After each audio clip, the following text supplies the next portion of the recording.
कि आपका food safety जो है वो बेसिकली होती क्या है और किस तरह ये सारी चीज़ें जो हैं इन प्रोसेस चलती हैं। अगर आप लोगों ने जो बताया है कौन-कौन से टॉपिक बताए हैं, let me search. Codex alimentarius, quality assurance, GMP और टीक्यूएम, ये आपने कुछ जी सर। बेसिक चीज़ें जो हैं ये पढ़ ली हैं, ठीक है? होता क्या है अब ये सब बेसिक चीज़ें हमें क्यों रिक्वायर्ड होती हैं? कुछ आप हैसप के बारे में भी थोड़ा बहुत आइडिया है आप लोगों को? 7 प्रिंसिपल्स होते हैं, इसके एंड पे हम पढ़ेंगे हैसप भी, वो भी इसका पार्ट है। 7 प्रिंसिपल्स जो हैं उन्हें इम्प्लीमेंट करने के लिए अगर आप देखो तो कुछ प्रीरेक्विज़िट्स होते हैं, ठीक है? प्रीरेक्विज़िट से मुराद कुछ अर्ली सिस्टम्स होते हैं जो आपको पहले इम्प्लीमेंट करने होते हैं, आप उसके बाद आगे मूव कर सकते हो हैसप की इम्प्लीमेंटेशन के ऊपर। इसी तरह जो आपका अल्लाह भला करे ये जो अ ISO 22000 है, वो भी हैसप उसका एक प्रीरेक्विज़िट है। ये सारे हैं फूड सेफ्टी के सिस्टम। अब अगर हम क्वालिटी की बात करें तो क्वालिटी में हमारे पास टीक्यूएम आप लोगों ने जैसे पढ़ा हुआ है, टीक्यूएम और दूसरा आईएसओ 9000। आईएसओ 9000 क्या होता है? कोई आइडिया? वैसे सेफ्टी वालों को नो तो सर। थोड़ा बहुत पता होना है। आईएसओ 9000 बेसिकली एक ऐसा क्वालिटी मैनेजमेंट सिस्टम है, क्यूएमएस जिसे कहा जाता है, जो कि किसी भी इंडस्ट्री में एक ज़ीरो डिफेक्ट लेवल अचीव करने में हेल्प आउट करता है, रिगार्डिंग क्वालिटी, ठीक है? ये सेफ्टी को डील नहीं करता, क्वालिटी को डील करता है। इसमें होता क्या है इसके अंदर, आपकी जो ये सिर्फ़ और सिर्फ़ फूड इंडस्ट्री के लिए एप्लीकेबल नहीं होता। मतलब अगर आप कहें कि जस्ट ये फूड इंडस्ट्री जो है सिर्फ़ उसके लिए एप्लीकेबल हो और सिर्फ़ और कोई इंडस्ट्री इसको अप्लाई ना कर सके, जैसे आईएसओ 22000 है। ये आईएसओ 9000 जो है ये आपकी जितनी भी इंडस्ट्रीज़ हैं, जहाँ-जहाँ पे भी प्रोडक्शन सेटअप होते हैं, जहाँ टेस्टिंग सेटअप होते हैं, ये सब के लिए एप्लीकेबल होता है। जहाँ पे भी आपको अपनी प्रोडक्ट या फिर किसी भी चीज़ की क्वालिटी जो है वो मेंटेन करनी हो, वो होता है आपका आईएसओ 9000, ठीक है? उस सिस्टम को क्वालिटी वगैरह जो है उसको फुलफिल करने के लिए। अब क्वालिटी और सेफ्टी में बेसिक डिफरेंस क्या है? क्वालिटी जो सेफ्टी होती है, अगर आप फूड के रेफरेंस से बात करो तो फूड जो है, इसमें अगर आप सेफ्टी की बात करो तो ये एक मैंडेटरी पैरामीटर है, ठीक है? आप इसे मतलब नलिफाई नहीं कर सकते क्योंकि फूड तभी उसी सूरत में फूड कंसिडर की जाएगी जब तक कि वो आपके जो भी कंज़्यूम उसे कर रहा है, उसको किसी किस्म का कोई हार्म या कंज़्यूमर को वो ना पहुँचाए, ठीक है? वो होता है आपका अम, सेफ्टी। जबकि आप क्वालिटी की बात करो, तो क्वालिटी में क्या होता है? क्वालिटी बेसिकली एक कह लो कि क्या हम इसे कहेंगे कि एक जनरल टर्म है, ठीक है? और ये हर इंसान के लिए डिफरेंट होती है। 2 मुख्तलिफ लोग हैं, ठीक है? उन दोनों के लिए जो क्वालिटी की डेफिनिशन है वो डिफरेंट होगी। कोई एक बंदा कोई चीज़ खाता है, दूसरा कोई चीज़ खाता है, दोनों के लिए वो चीज़ें क्वालिटी फूड हो सकती हैं, क्योंकि उनके स्टैंडर्ड आप कह लो वही हैं, ठीक है? Then quality is essential to marketability, profitability and survival in the market place. आपके जो मार्केट प्लेस वगैरह है वहाँ पे सर्वाइवल के लिए ये लाज़मी है। आजकल जो कंपनीज़ हैं वो इसके ऊपर इसीलिए फ़ोकस की जा करती हैं क्योंकि उनका कॉम्पिटिशन का दौर है, ठीक है? उसकी वजह से जी। आपकी जो इंडस्ट्रीज़ हैं वो क्वालिटी प्रोडक्ट्स जो हैं उसकी तरफ ज़्यादा इंक्लाइंड होती है। इम्प्रूव्ड क्वालिटी गेन्स क्या-क्या ये आपको बेनिफिट्स देते हैं, आपकी कॉस्ट्स जो हैं वो रिड्यूस करते हैं, ठीक है? रिड्यूस स्क्रैप, वेस्ट, आपके जो स्क्रैप और वेस्ट वगैरह है वो रिड्यूस करते हैं आपकी इंडस्ट्री का जो है, ठीक है? आपके फूड से रिलेटेड। कंट्रोल ऑफ ऑपरेशंस उन्हें बेटर करते हैं, यानी स्ट्रीमलाइन कर देंगे आपके प्रोसेस को। प्रेडिक्टेबिलिटी एंड रिलायबिलिटी, आप कोई भी खतरात हैं या फिर किसी भी किस्म का कोई मसला है वो आप इज़िली जो रिलायबिलिटी है इज़िली आप उसे पहले असेस कर सकते हो, ठीक है? ताकि आप किसी किस्म के कोई प्रिवेंटिव स्टेप्स जो है वो अचीव कर सको, इम्प्लीमेंट कर सको। इसके बाद इंक्रीज्ड एफिशिएंसी एंड प्रोडक्टिविटी, वो भी ऑब्वियसली इंप्रूव करते हैं, क्योंकि हर चीज जो है आपके पास एक मैनेज्ड फॉर्म में होती है। रिस्पॉन्सिबिलिटीज का भी इवन पता होता है कि कौन सी रिस्पॉन्सिबिलिटी किसकी है। Then improved confidence, pride and profitability, आपकी प्रोडक्ट के ऊपर, ठीक है, आपके नेम के ऊपर, आपके प्रोडक्ट के ऊपर, ये आपका कॉन्फिडेंस जो है वो इम्प्रूव करते हैं। नेक्स्ट चले तो टीक्यूएम सिस्टम, ये आपने थोड़ा बहुत पढ़ लिया, लेकिन होप सो शायद ऐसा ना पढ़ा हो, ये वाला थोड़ा सा डिफरेंट होगा। इसको अप्लाई करने का प्रोसीजर पढ़ा है टीक्यूएम सिस्टम को? चलो नहीं पढ़ा होगा, वो आपको बेसिकली इसमें मिल जाएगा। The achievement of quality is the result of totally integrated set of action with long term commitment, ठीक है। आप कोई भी इस तरह के स्टेप्स जो है अचीव कर लेते हो जहां से आपको एक क्वालिटी प्रोडक्ट मिले। अब क्वालिटी होती क्या है? क्वालिटी बेसिकली आपने खुद ही डिफाइन करनी होती है। हर प्रोडक्ट की क्वालिटी आप खुद ही डिफाइन करते हो डिपेंडिंग अपॉन योर कस्टमर्स जो है, उनके जो टारगेट कंज्यूमर जो है उनकी डिमांड के ऊपर, ठीक है। अगर आपका कंज्यूमर डिमांड करेगा हमें खराब फूड चाहिए, आपके लिए वही क्वालिटी फूड वही खराब फूड होगी, ठीक है, वही आपकी क्वालिटी होगी। तो ये बेसिकली आपका कंज्यूमर फोकस्ड होती है। The main elements of quality management system are quality philosophy and management responsibility, ये जो आप define करोगे quality philosophy, and quality policies, plans, systems, procedures and processes, ये सारे के सारे TVM system के अंदर involve होंगे, जो कि आपको prior to implementation of total quality management system या फिर simple ISO 9000 उनकी इम्प्लीमेंटेशन से पहले पहले आपको ये लगाने होते हैं, इन प्लेस करने होते हैं, ठीक है। क्वालिटी टूल्स एंड मेथडोलॉजीज, जो आपके क्वालिटी टूल्स और मेथडोलॉजीज हैं आपको वो बनाने पड़ते हैं, ठीक है। Just a second. अच्छा, इसके बाद 5 बजे तक दा टाइम है, देखो 5 बजे तक का टाइम। अच्छा ठीक है जी। अच्छा, उसके बाद क्वालिटी मैनेजमेंट सिस्टम में भी सेल्फ डेवलप्ड और ISO 9000 externally certified. Self developed और ISO 9000 एक्सटर्नली सर्टिफाइड से क्या मुराद है? जो आपका सेल्फ डेवलप्ड होता है वो क्या होता है कि आप कोई भी सिस्टम ऐसा डेवलप कर दो या कोई भी सिस्टम ऐसा डायरेक्ट कर दो जो कि किसी एक्सटर्नल सर्टिफिकेशन का आप डिजाइन करते हो, खुद ही डिजाइन करने के बाद उसको डायरेक्शन वगैरह देके आप खुद ही उसे मेंटेन करते हो, ठीक है। एक क्वालिटी मैनेजमेंट सिस्टम इस तरह का हो सकता है। दूसरा क्या होता है, वो एक्सटर्नली सर्टिफाइड होता है जिसमें आप थर्ड पार्टी ऑडिटर्स जो है वो इन्वॉल्व करते हो, ठीक है। वो थर्ड पार्टी ऑडिटर्स जो है वो आवाज आ रही है? जी सर। अच्छा, ये कुछ लोगों को नहीं आ रही है तो अपना वो चेक करें जो साउंड सिस्टम है सारे का सारा। आ रही है सर। अच्छा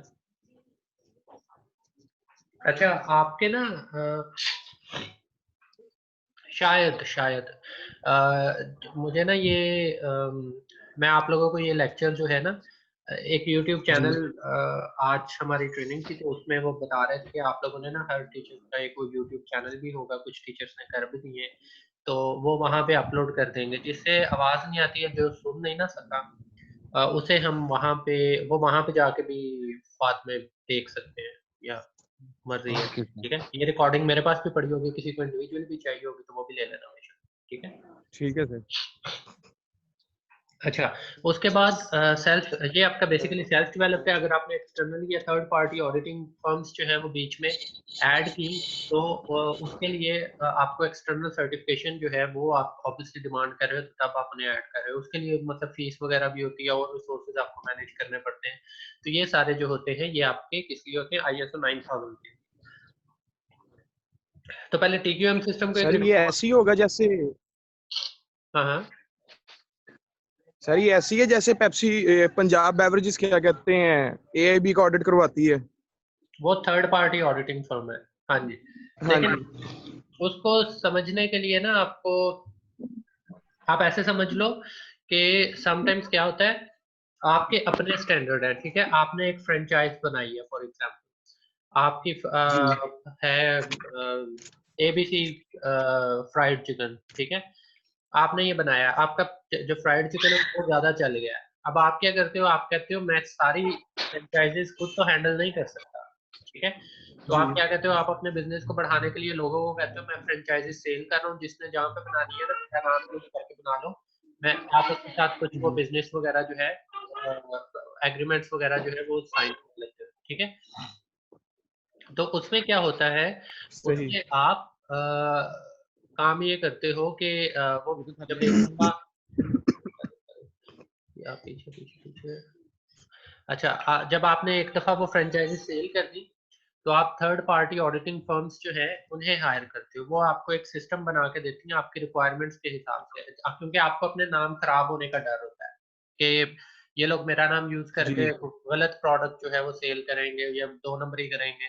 तो वो आपकी जो एआईबी ऑडिट है ना, वो बेसिकली पेप्सिको ने इसलिए जी हायर किया हुआ है। जैसे पंजाब बेवरेजेस है, ये एक फ्रेंचाइजी है, वो आके चेक करते हैं कि क्या ये जी स्टैंडर्ड के मुताबिक हो रहा है या नहीं हो रहा। नो डाउट वो एक सर्टिफिकेशन बॉडी भी है, एआईबीआई, लेकिन हाँ जी वो हाँ जी फिलहाल किस चीज को आके ऑडिट करते हैं, वो जो आपके पेप्सी की रिक्वायरमेंट्स है उन्हें आके ऑडिट करते हैं, ठीक है। तो ये बेसिकली सही एक इसकी ठीक हो गया सैंपल है। अच्छा, सही इसके बाद अ, और है ना ये सुना, ठीक है, ये एक्सटर्नली सर्टिफाइड हो गया। आपका सेल्फ डायरेक्टेड सिस्टम है वो एआईबी ऑडिट वाला। Quality management system, the organization must clarify its role in the market place, कि आप चाहते क्या हो मार्केट में, ठीक है। आपका मिशन क्या है, विजन क्या है, कस्टमर किन को फोकस कर रहे हो, सप्लायर्स आपके कौन से हैं, ठीक है। कंपनी स्ट्रक्चर क्या है, ये सारी चीजें आपको करनी पड़ती हैं। उसके बाद ही आपको ये एक फाइनल कह लो पॉलिसी जो है, जो कंपनी पॉलिसी है वो बना सकते हो, ठीक है। अच्छा, उसके बाद एक मिनट, अच्छा उसके बाद अच्छा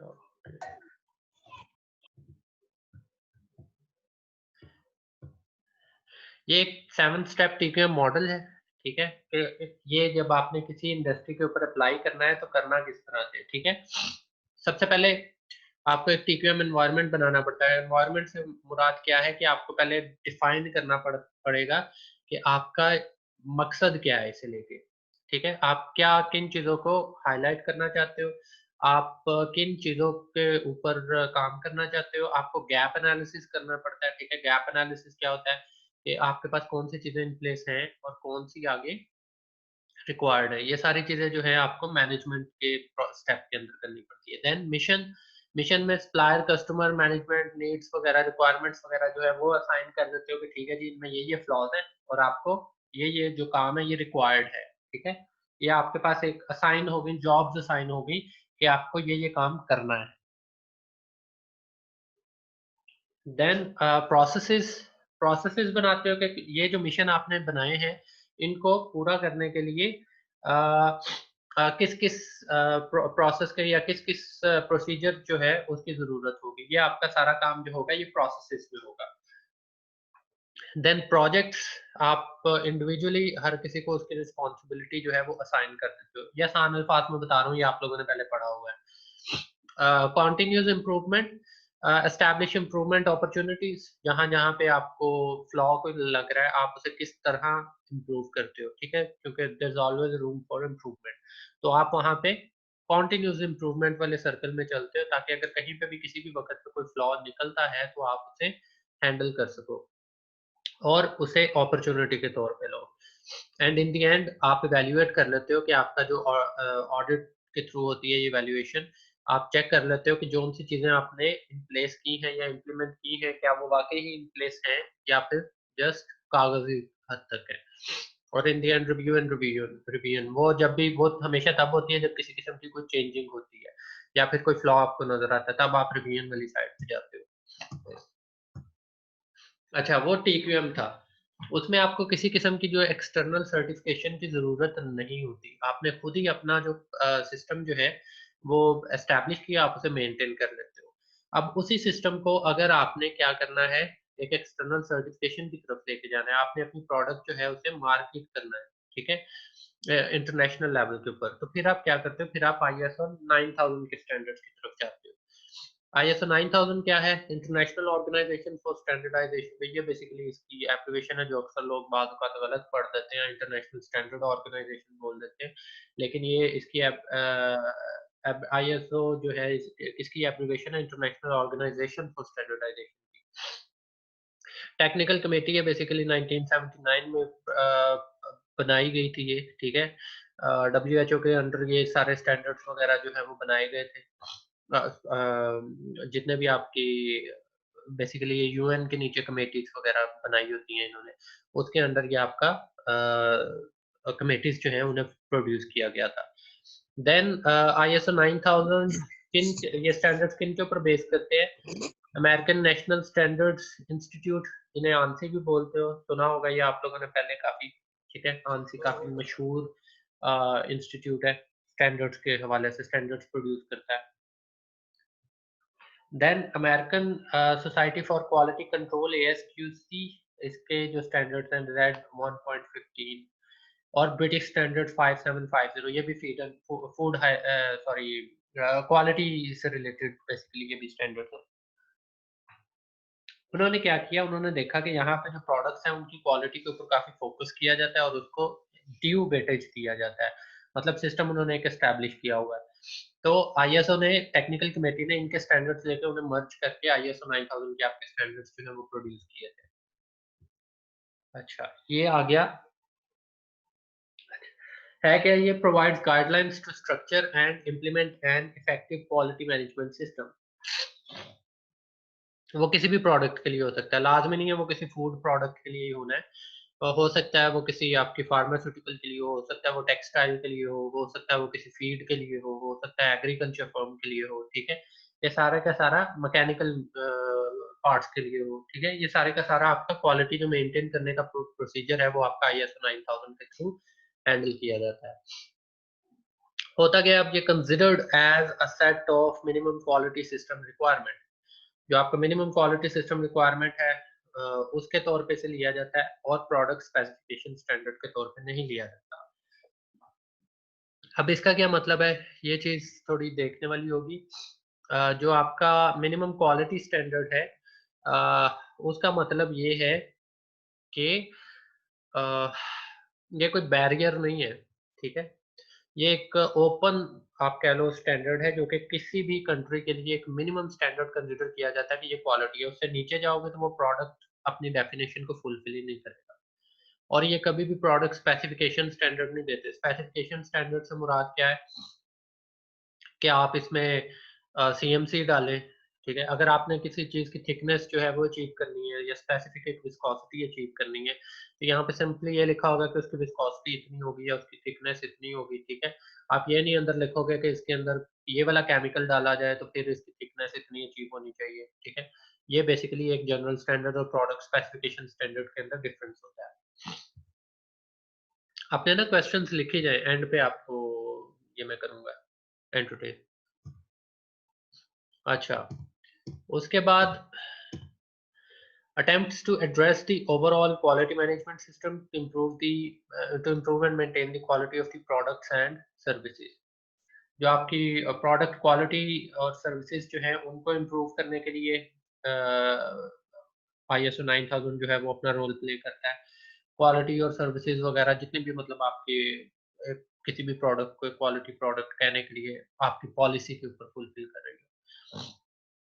अगर वो आपकी स्पेसिफिकेशंस पे पूरा नहीं उतरता तो उसे डिस्कार्ड किया जाए या रिवर्क किया जाए, ठीक है। ये इसमें ऑप्शन होती है कि मतलब लाजमी नहीं कि अगर फुलफिल हो रही हो तो आपने वो फुलफिल ना हो रही हो तो आपने उसे तब भी चढ़ाना ही चढ़ाना है, आपने फॉर सेल उसे करना ही करना है। ये आपको बेसिकली रिवर्किंग का ही एक ऑप्शन देती है। ensures that the process has worked correctly to produce an acceptable product, कि आपका जो प्रोडक्ट है वो करेक्टली प्रोड्यूस किया गया है ताकि वो एक एक्सेप्टेबिलिटी उसे मार्केट में मिले, ठीक है। जो आपकी डेफिनेशन है क्वालिटी की उसके ऊपर पूरा उतरे, ठीक है। अच्छा, the series is made up of 3 levels of quality systems as well as 2 sections dealing with the guidelines. ठीक है, 3 levels of quality system जो कि आपका 9001, 2, 3 है, ठीक है, और 9004, 5 ये आपके एडिशनल गाइडलाइंस हैं। सॉरी 9000 और 9004 आपके एडिशनल गाइडलाइंस हैं। फर्स्ट वाले में 9000 वाले में आपका तीनों स्टैंडर्ड्स को कैसे-कैसे यूज़ करना है वो किया जाता है, और 9004 में उसकी एडिशनल गाइडलाइंस आ जाती हैं। 9001, 2, 3 किस लिए यूज़ किया जाता है? 9001 जो है ये बेसिकली सबसे ज़्यादा एक स्ट्रिंजेंट आप कह लो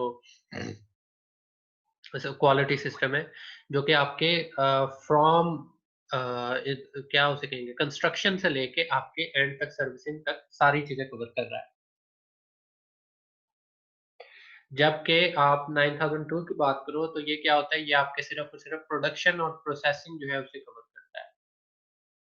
जो 9003 है ये आपकी जो इंस्पेक्शन सर्विसेज है, या आप कह लो जहाँ पे टेस्टिंग वगैरह जो है वो हो रही हो, सिर्फ उन चीज़ों को कवर करता है। तो ये 3 जो सिस्टम है ये अपनी-अपनी जो फ़ील्ड्स हैं उसके लिए कह लो फुलफिल करते हैं सारे रिक्वायरमेंट्स को। फॉर एग्जांपल अगर आपने जस्ट लैब एक एस्टैब्लिश करनी है तो लैब के लिए आपको ISO 9003 जो है उसकी सर्टिफिकेशन आप ले सकते हैं, ठीक है? और आपका सिर्फ टेस्टिंग और इंस्पेक्शन सर्विसेज है। आप कोई ऑडिटिंग फर्म जो है वो चला रहे हो, उसमें क्वालिटी सिस्टम मेंटेन करना 9003 जो है it would be enough for you.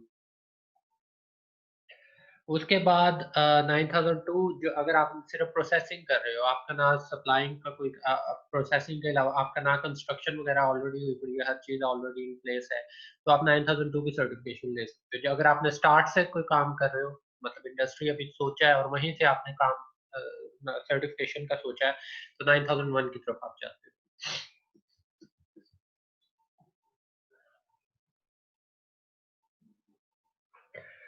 अब इसकी रजिस्ट्रेशन और सर्टिफिकेशन जो है, वो किस तरह करते हो आप?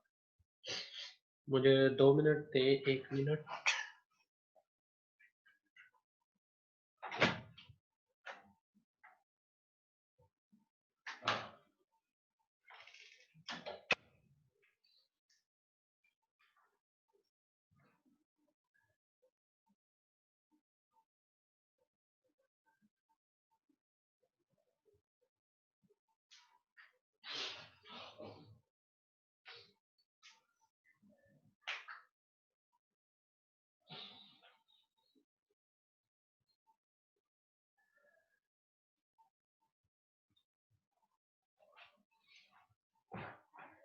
अच्छा जी। ISO 9000 रजिस्ट्रेशन एंड सर्टिफिकेशन किस तरह लेते हैं? ये basically establishes an effective QM system and selects the appropriate level of ISO standards for certification. आपको सबसे पहले एक QM सिस्टम जो है वो पेपर्स के ऊपर लेके आना होता है। आपको अपने गैप एनालिसिस कर लिया, गैप एनालिसिस करने के बाद आपने डिजाइन कर लिया जितना भी QM सिस्टम है आपका।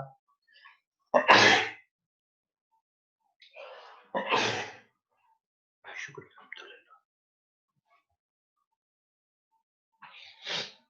सॉरी, मुझे मेरा ख्याल में कोरोना वायरस के सिम्टम हो रहे हैं।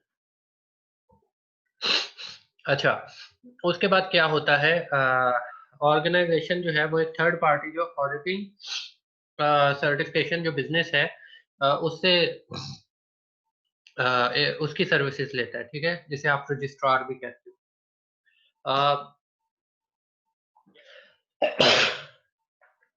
सॉरी।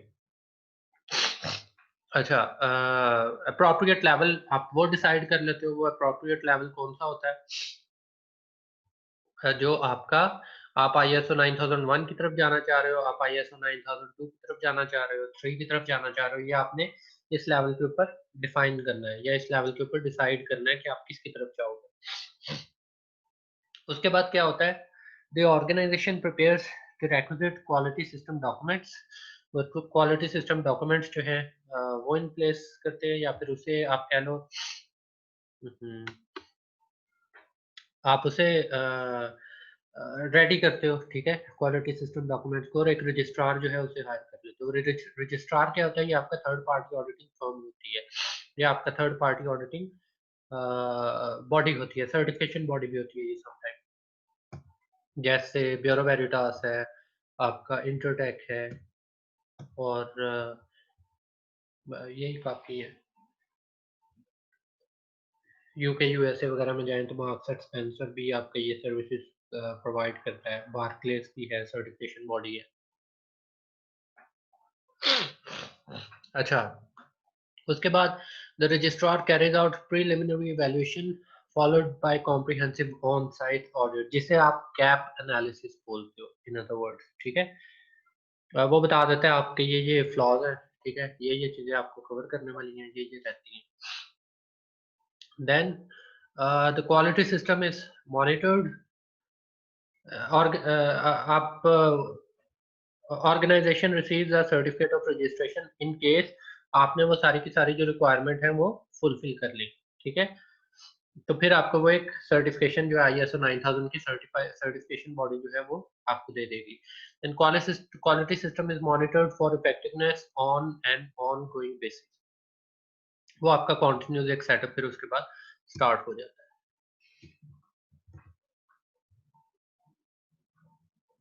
अच्छा, डॉक्यूमेंटेशन इसके लिए क्या क्या चाहिए होती है। आपकी कंपनी ने क्वालिटी मैनुअल एक बनाया होगा, ठीक है, जिसके अंदर आपने सारे अपने SOPs लिखे हो, ठीक है। प्रोसीजरल मैनुअल कि वो वर्किंग किस तरह करता है, ये क्वालिटी मैनुअल और प्रोसीजरल मैनुअल जो है ये आपके SOPs के ऊपर डिफाइन करता है। क्वालिटी मैनुअल आपकी क्वालिटी हैंडल करने के लिए होता है, जो प्रोसीजरल मैनुअल है ये आपका प्रोडक्शन मैनुअल है एक किस्म का। वर्क इंस्ट्रक्शंस आपका, अगर QA डिपार्टमेंट आपने बनाया है तो वो QA डिपार्टमेंट में किस किस की क्या क्या रिस्पॉन्सिबिलिटी है और उनकी जॉब डिस्क्रिप्शन जो है वो इसके अंदर मौजूद होती है। उसके बाद रिकॉर्ड्स, फॉर्म्स, फाइल्स वगैरह ये क्या है, ये आपकी लॉग शीट्स है सारी की सारी, कि कौन सी लॉग शीट या कौन सा रिकॉर्ड जो है वो आपने किस तरह से मेंटेन करना है। ठीक हो गया।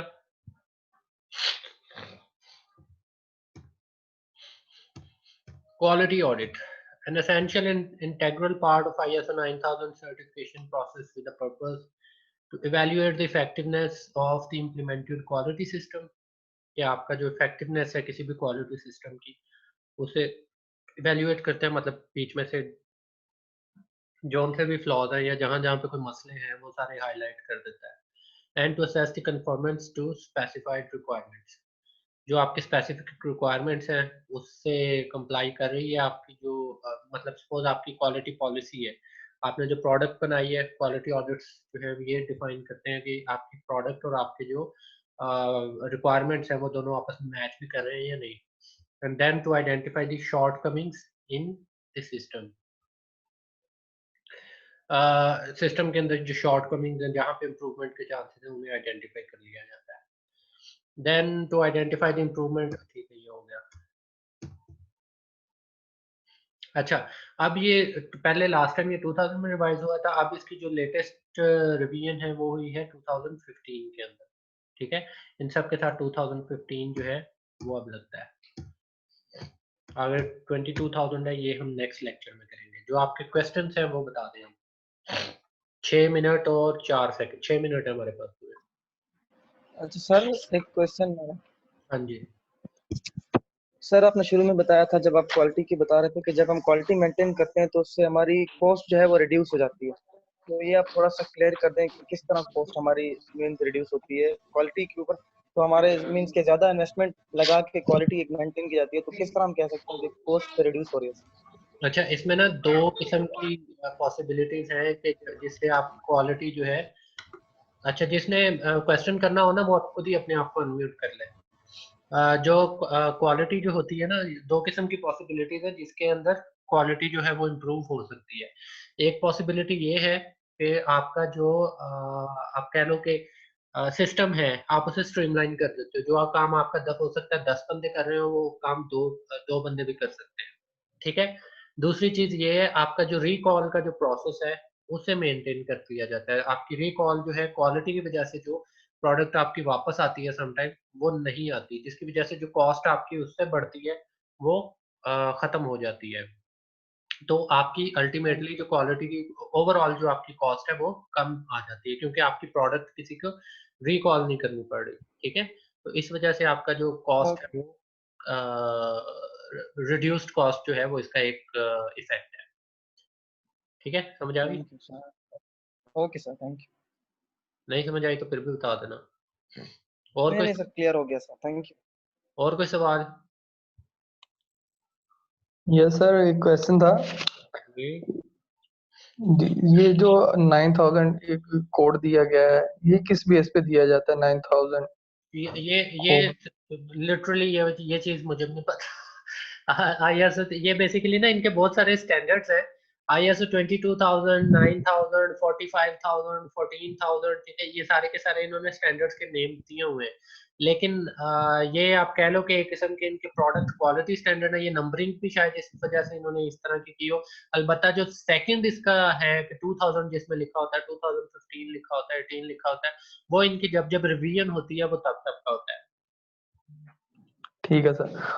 सर जो आपने सेकंड लास्ट स्लाइड में बताया है कि प्रोसीजर मैनुअल और वर्क इंस्ट्रक्शन, तो सर एक ये एक राउंड अबाउट सेम चीज नहीं आती है? एक हेलो, अस्सलाम वालेकुम। हेलो, अस्सलाम वालेकुम। जी हेलो। जी उमर भाई।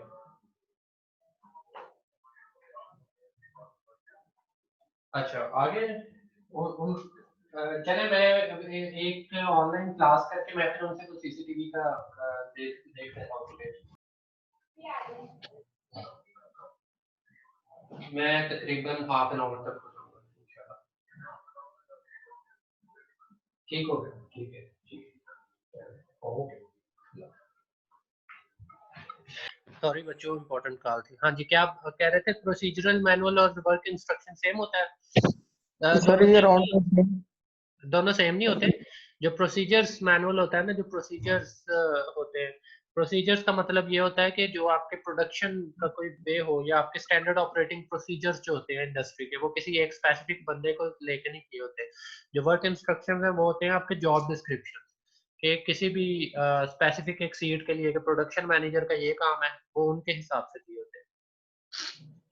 ठीक है सर। और सर लास्ट क्वेश्चन था कि ये जो हायरार्की है, ये भी वर्क इंस्ट्रक्शन में आएगी? हिरार्की जो होती है ये सबसे पहला काम होता है, ऑर्गेनाइजेशनल स्ट्रक्चर होता है, वो इसके अंदर नहीं वैसे मेंशन किया हुआ। वो डिटेल में आप देखें ना आईएसओ 9000 का, तो सबसे पहला काम ही यही होता है कि आप ऑर्गेनाइजेशनल स्ट्रक्चर जो होता है उसे सीधा करते हो। वही जेडीज डिफाइन करता है, वही सब कुछ करता है। वो आपका प्रोसीजर्स मैनुअल में होगा, वर्क इंस्ट्रक्शन में नहीं। ठीक है, थैंक यू सर। वेलकम। और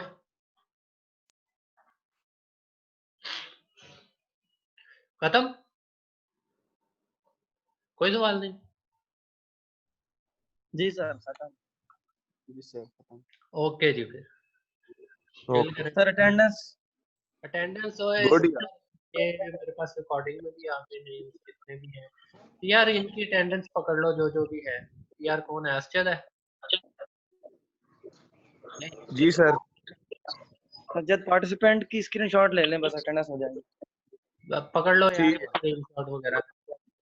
जी सर, बच्चे परेशान हो रहे हैं अटेंडेंस का करके, जैसे पता नहीं क्या हो जाना है। हाँ तो ले लो अटेंडेंस जो है, ठीक है, मुझे दे देना ये बाद में। ओ, ठीक है सर। चलो, ओके भाई। ओके। ओके।